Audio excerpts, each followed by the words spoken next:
Hello and welcome to Venkatesh Bhatt's Idayam Thota Samayal, presented by Idayam Oil, Preeti,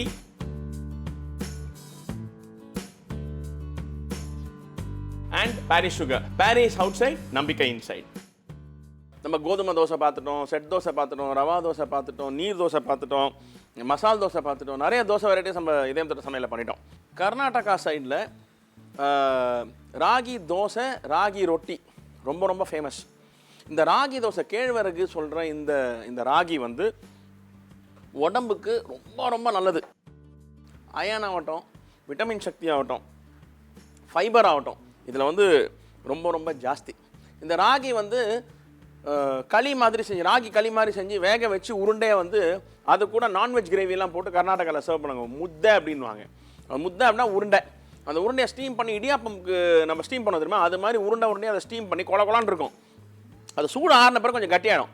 அதில் கோழி சாறு, mutton சாறு அப்படின்னு சொல்லிட்டு வெஜிடேரியன்ஸுக்கு வந்து கசி அது மாதிரிலாம் போட்டு அது கூட சாப்பிடுவாங்க ஹெல்த்தியாக. யூஸ்வலாக இந்த ஃபார்மிங் கம்யூனிட்டி, உழைப்பாளிங்க, அதாவது விவசாயிங்க இருக்காங்கல்ல, அவங்க இந்த ராகியை வந்து டெய்லி ஒரு மீலாக ஒன்றா நம்ம கேழ்வரகு கஞ்சின்னு சொல்லி நம்ம தமிழ்நாட்டில் பயங்கர ஃபேமஸ். அது கூட வெங்காயமும் பச்சை மிளகாய் வச்சு தயிர் ஊற்றி சாப்பிடுவாங்க.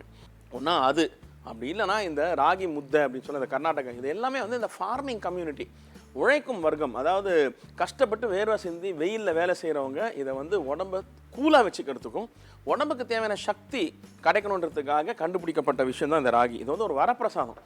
இது வந்து ரொம்ப ரொம்ப உடம்புக்கு நல்லது. இந்த ராகி வச்சு ஒரு தோசை, அதுக்கு பூண்டு, சின்ன வெங்காயம், காஞ்ச மிளகாய் வச்சு ஒரு ஃபென்டாஸ்டிக் சட்னி ஒன்று பண்ணுவோம். இது சட்னி கிடையாது, க்ரஷ்ன்னு பேர் இதுக்கு.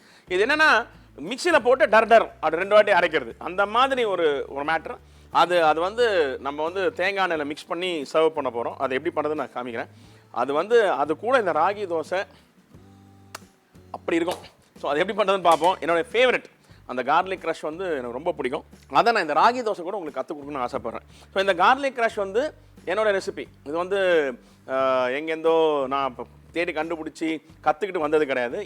நான் என் அனுமானத்தில் எனக்கு பிடிச்ச இன்க்ரீடியன்ஸ், அதாவது எனக்கு பிடிச்ச விஷயங்கள்லாம் போட்டு செஞ்ச ஒரு விஷயம். ஸோ அதனால் அந்த கார்லிக் க்ரஷ் வந்து என் சொந்தமான ஒரு டிஷ்ஷு. ஸோ அது உங்களுக்கு பிடிக்குமா பிடிக்காது எனக்கு தெரியாது, எனக்கு ரொம்ப பிடிச்சா நான் உங்களுக்கு கற்றுக் கொடுக்குறேன். ஓகே, இப்போது இந்த ராகி தோசைக்கு தேவையான மாவை மிக்ஸ் பண்ணுவோம். முதல்ல இங்கே கேழ்வரகு மாவு, அதாவது ராகி மாவு ரெடிமேடாகவே கிடைக்குது. நிறைய கம்பெனிஸ் கிடைக்குது, ஆர்கானிக் கிடைக்குது, கவர்மெண்ட்டுக்கு கிடைக்குது, நிறைய கிடைக்குது. ஸோ இந்த ராகி மாவு 1-2 கரண்டி. இது ஒன்றும் பெரிய விஷயம் இல்லைங்க. நான் கோதுமை தோசை பண்ணும்போது எப்படி மிக்ஸ் பண்ணணும் அதே மாதிரி தான் மிக்ஸ் பண்ண போகிறேன்.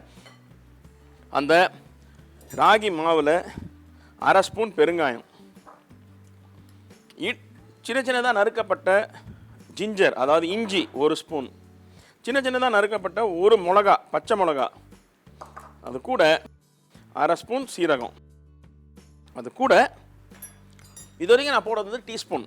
இப்போ போட போகிறது வந்து டேபிள் ஸ்பூன். இந்த டேபிள் ஸ்பூனாக பெரிய ஸ்பூன். இதில் இந்த பாருங்கள், கோபுரம் மாதிரி கிடையாது, ஃபுல் டேபிள் ஸ்பூன். ஆனால் 1 டேபிள் ஸ்பூன் அரிசி மாவு. உப்புமா செய்கிறோம் இல்லைங்களா, ஃபைன் ரவை, உப்புமா ரவை, அது 1 டேபிள் ஸ்பூன். உளுத்தம்பருப்பு இருக்கு இல்லைங்களா, உளுந்து மாவுன்னு கிடைக்கும் கடைகளில், அந்த உளுந்து மாவு 1 ஸ்பூன். இது 3மே ஒவ்வொரு டேபிள் ஸ்பூனுங்க. எது உப்புமா ரவை, அரிசி மாவு, உளுந்து பொடி, இது 3 வந்து ஒவ்வொரு டேபிள் ஸ்பூன். ராகி வந்து 2 கரண்டி போட்டிருக்கேன். அந்த 2 கரண்டி வந்து இது 1 கப்பாக இருக்கும். 1 கப்பு ராகி மாவுக்கு இது எல்லாம் ஒவ்வொரு ஸ்பூன் போட்டிருக்கேன். போட்டு இந்த மாவுக்கு தேவையான உப்பு போட்டு இதை நல்லா மிக்ஸ் பண்ணிவிடுங்க. அது கூட கையில் எவ்வளோ கிடைக்குதோ அவ்வளோ கொத்தமல்லி போட்டுட்டு இங்கே மோர் வச்சுருக்கேன், நீர் மோர். இந்த நீர் மோர் வந்து இப்போ 1 கப்பு ராகி மாவு எடுத்துருக்கோம் இல்லைங்களா, அந்த 1 கப் மாவுக்கு 1 கப்பு மோர். ஸோ 1 கப்பு ராகி மாவுக்கு ஒவ்வொரு ஸ்பூன் 3 பவுடர் போட்டோம். அதுக்கப்புறமா 1 கப்பு மோர் ஊற்றிருக்கோம். மோர் ஊற்றினதுக்கப்புறமா இதை கோதுமை தோசை கன்சிஸ்டன்சிக்கு மிக்ஸ் பண்ணுறதுக்கு தேவையான அளவுக்கு தண்ணி, என்ன மிஞ்சி போனால் இன்னும் 1 கப்போ 2 கப்போ தேவைப்படும், பார்த்துருவோம். மிக்ஸ் பண்ணி போடுறேன். அப்போ நம்மளுக்கு தெரிஞ்சிடும் எவ்வளோ வேணும்னு. இன்னும் தண்ணி வேணும், இன்னும் 1 கப்பு தண்ணி ஊற்றுனேன். அப்போ மொத்தம் 1.5 கப் ஆச்சு தண்ணி. 1 கப்பு மோர், 1.5 கப்பு தண்ணி ஆகிடுச்சு. இப்போ பார்ப்போம் எவ்வளோ வேணும்னு பார்ப்போம். அவ்வளோதான், தேவைப்படாதுன்னு நினைக்கிறேன். ஏன்னா கரெக்டாக அந்த கன்சிஸ்டன்சி, தேவையான கன்சிஸ்டன்சி கோதுமை மாவு கன்சிஸ்டன்சிக்கு வந்துருச்சு. இப்போ இதை நல்லா பீட் பண்ணிக்கலாம்.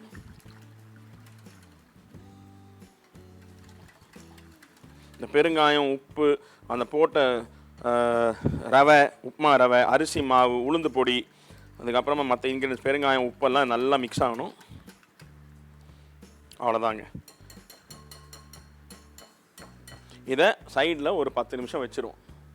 அது ரெடி ஆகட்டும்.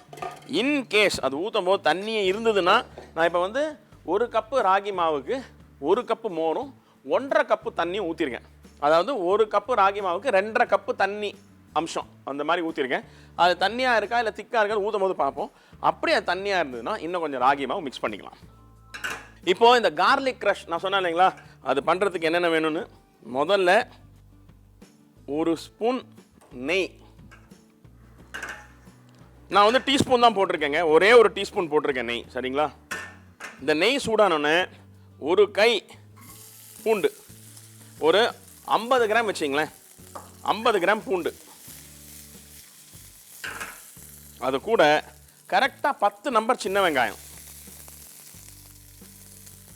11 நம்பர் விழுந்துருச்சு, பரவாயில்ல. இது வந்து எனக்கு ரொம்ப பிடிச்ச ஃப்ளேவர்ஸ் கொடுக்குற இன்க்ரீடியன்ஸ் வச்சு நான் பண்ணுறேன். இது வந்து சட்னி மாதிரி இருக்காது, மிளகா பொடிக்கும் சட்னிக்கும் நடுவில் இருக்கிற ஒரு விஷயம், அது மாதிரி வரும் இது. இதை பாருங்கள். இப்போது இந்த வெங்காயமும் இந்த பூண்டும் நல்ல கோல்டன் ப்ரௌன் கலர் வந்துருச்சு. இந்த ஸ்டேஜில் நான் இங்கே காஷ்மீரி சில்லி வச்சுருக்கேன். ஒன்றா மேங்களூர் சில்லி இல்லைன்னா காஷ்மீரி சில்லி ஏதாவது ஒன்று யூஸ் பண்ணலாம்.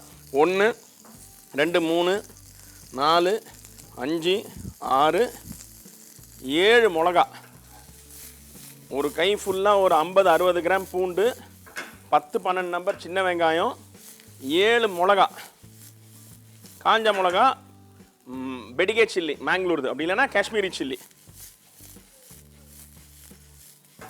போட்டுட்டு இந்த சூடில் இந்த மிளகாவும் வர மிளகாவும் நல்லா ரோஸ்ட் ஆகணும்.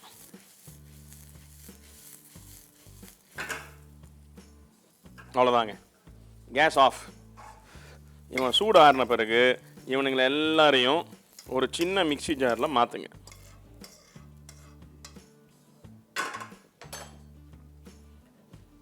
மாற்றிட்டு நான் இங்கே பேரி கம்பெனியோடைய பவுடர்டு ஜாகரி யூஸ் பண்ணுறேன். ஒரு டேபிள் ஸ்பூன் நான் போடுறேன், உங்களுக்கு வேணும்னா குறைச்சிட்டு நீங்கள் ஒரு டீஸ்பூன் போடுங்க. ஓகே, இந்த பாரிஸ் பொடிச்ச ஜாகரி வந்து டைரக்ட் ரெடி டு யூஸ், அப்படியே யூஸ் பண்ணலாம். இதை போட்டுட்டு டைரெக்டாக இப்போதைக்கு தண்ணி எதுவும் ஊற்றாதீங்க, இதை டைரெக்டாக மிக்சி ஜாரை மிக்சியில் வச்சு இதை அரைக்கப்படும்.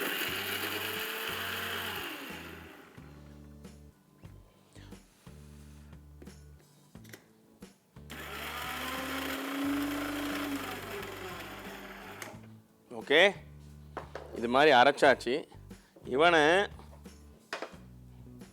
இது பாருங்க, இது வந்து ஒன்றும் பாதியமாக தான் அரைஞ்சிருக்கு. நான் சட்னி மாதிரி அரைக்கலை, இது மாதிரி ஒன்றும் பாதியமாக தான் அரைச்சிருக்கேன். ஓகே, அரைச்சிட்டு இதில் இந்த க்ரஷ்ஷுக்கு தேவையான உப்பு போட்டுட்டு நான் இங்கே தேங்காய் எண்ணெய் வச்சுருக்கேன்.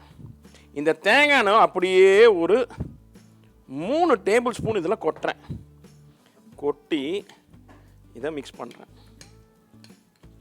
இது எனக்கு தேங்காயோட ஃப்ளேவர் பிடிக்கும், நான் மிக்ஸ் பண்ணுறேன். உங்களுக்கு வேணும்னா நல்லெண்ணெயில் கூட மிக்ஸ் பண்ணலாம், ஃபேண்டாஸ்டிக்காக இருக்கும் நல்லெண்ணெயில் மிக்ஸ் பண்ணால் கூட. இதை நீங்கள் செஞ்சு வச்சுட்டிங்கன்னா ஃப்ரிட்ஜில் 10 நாள் ஆனாலும் கெட்டு போகாது. நல்லெண்ணெயில் பண்ணிட்டீங்கன்னா 10 நாள் ஆனாலும் கெட்டு போகாது. இதெல்லாம் வதக்கி அரைச்சி வச்சுருக்கோம், அதனால் ஒன்றுமே ஆகாது. அவ்வளோதாங்க. இப்போது அடுப்பை பற்ற வச்சு 1 டீஸ்பூன் தேங்காய் எண்ணெய், தேங்காய் எண்ணெய் சூடானே 1 ஸ்பூன் கடுகு. அந்த கடுகு பொரிஞ்ச உடனே 1 ஸ்பூன் உளுத்தம்பருப்பு. இந்த 1 ஸ்பூன் உளுத்தம்பருப்பு போட்டுட்டு இது கோல்டன் ப்ரௌன் கலர் இது மாதிரி வந்தோடனே இவன் மண்டை மேலேயே கொட்டிடுங்க. இது வந்து நீங்கள் தோசைக்காகட்டும், இட்லிக்காகட்டும், அக்கி ரோட்டி ஆகட்டும், எதுக்கு வேணால் இதை ஒரு ஊறுகாய் மாதிரி நீங்கள் தொட்டுக்கலாம். பியூட்டிஃபுல்லாக இருக்கும். அங்கங்கே கிடைக்கிற அந்த காஞ்ச மிளகாவுடைய திப்பி அரைச்சது, அந்த சின்ன வெங்காயம், அந்த கார்லிக்கோட ஃப்ளேவரு, அது கூட இந்த மஸ்டர்டு உளுத்தம்பருப்பு கரன்னு வாயில் கிடைக்கும். இந்த தேங்காய் எண்ணெய் இல்லைன்னா நல்லெண்ணெயோடைய ஃப்ளேவர். இது வந்து ஒரு அல்டிமேட் க்ரஷ். இது இங்கிலீஷில் க்ரஷ்ன்னு சொன்னால் 2 அர்த்தம் இருக்குது. கசக்கி போடுறதுக்கு க்ரஷ்ன்னு சொல்லுவாங்க. இன்னொன்று ஒரு பொருள் மேலே இருக்கிற மோகம், அதுக்கு க்ரஷ்ன்னுவாங்க.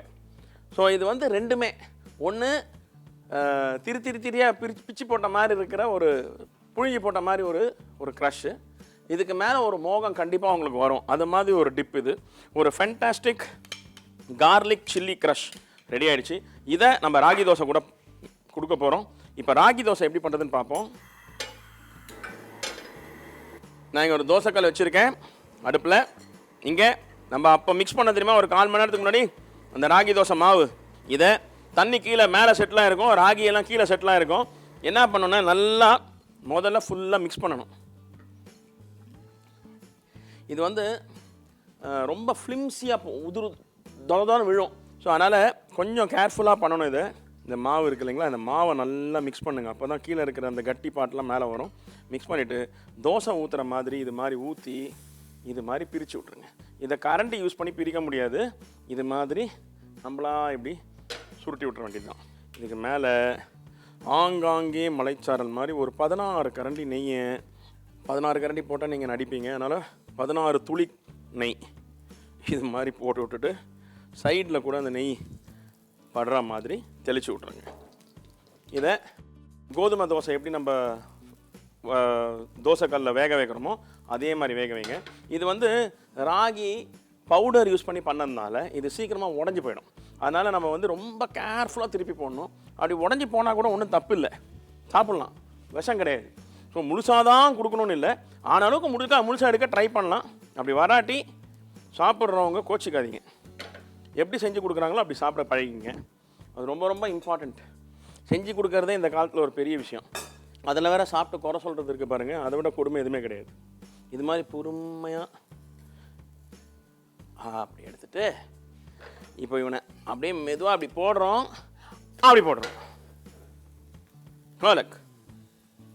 அவ்வளோ கஷ்டப்பட்டு போட்டு கூட பாருங்கள்.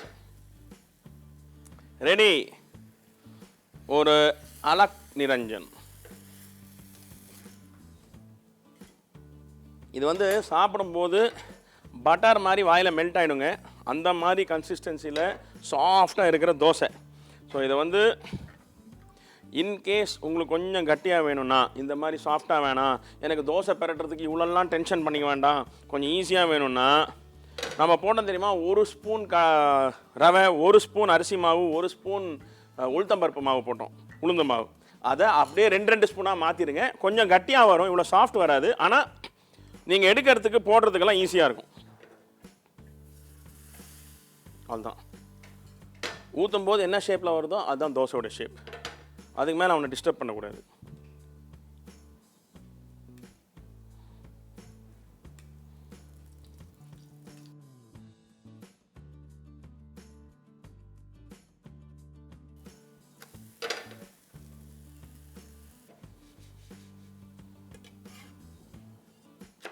அவ்வளோதான். ஒரு fantastic ragi dosa with Venkatesh Bhat's garlic crush உங்களுக்காக. இதயம் தொட்ட சமையலில் ரொம்ப ஹெல்த்தியான ஆப்ஷன் ராகி தோசை. அது கூட இந்த பூண்டு மிளகா இருக்கிற ஒரு ஃபேண்டாஸ்டிக் மைல்டு ஸ்வீட்னஸ் இருக்கிற ஒரு சூப்பர் கார்லிக் க்ரஷ் உங்களுக்காக இதயம் தொட்ட சமையலில் செஞ்சு பாருங்கள். ஹெல்த்தியாக சாப்பிடுங்க, சந்தோஷமாக இருங்க. ஜமாய்.